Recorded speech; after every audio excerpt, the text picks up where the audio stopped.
Un homme, accoudé au garde-corps de sa porte-fenêtre, face à de grands cyprès qu'un mur, tagué de mots et de dessins, protège de la rue, laisse défiler dans l'air du matin ses pensées, rêves, images ou idées, en trois cortèges, dont la musique et les couleurs évoquent des aspects et des moments de la vie.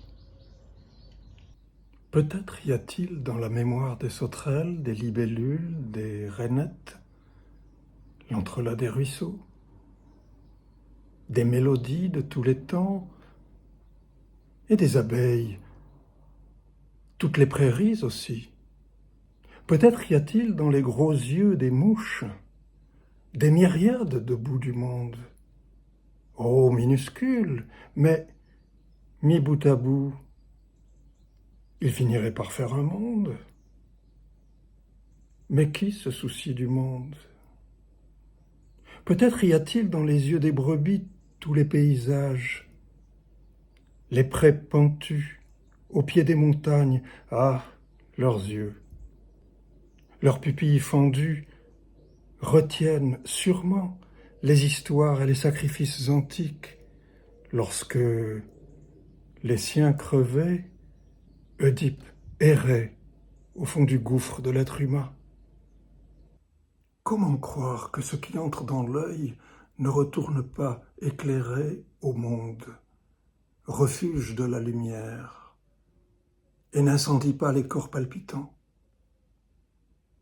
La belle et douce lionne se jette sur le cou du vieux buffle, par amour de la nature pour elle-même. Qui pourra dire ce qu'éprouve la fleur quand un bourdon et un citron, agacés par tant de charmes, se chamaillent?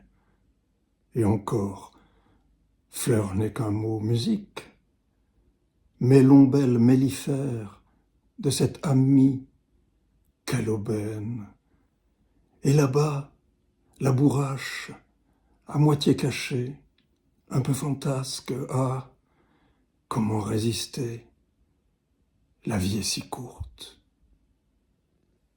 Ni volant, ni marin, à terre marchant, avec tant d'autres, nous guerroyons, ici là, sans but, sinon de rechef guerroyer, tandis qu'elles, pattes et nageoires, sont alertées dans l'urgence de vivre.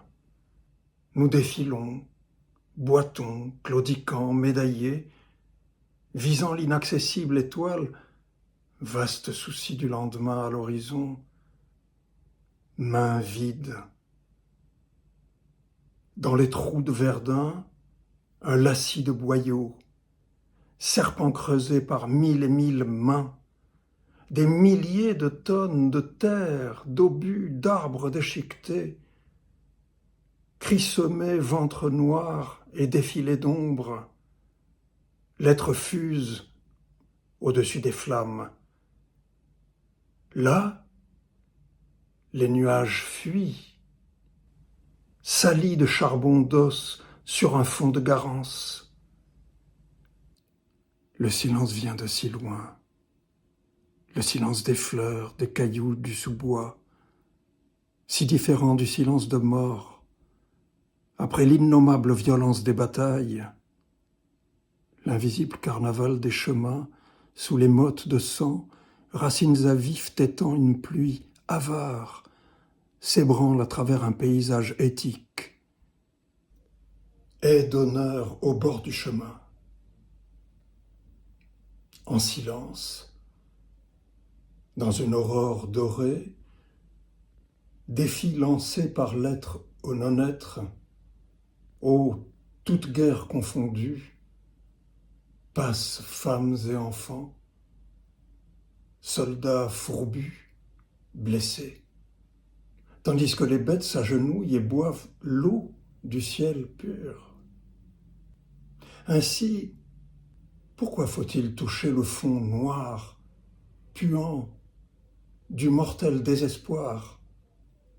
Pourquoi depuis Caïn, depuis la sortie du jardin, lorsque s'aventurant, serrant la main de l'autre, hésitant face au premier soleil de leur existence, les êtres, par Milton, honorés, ont-ils su affronter ce qu'aucun Dieu n'a supporté?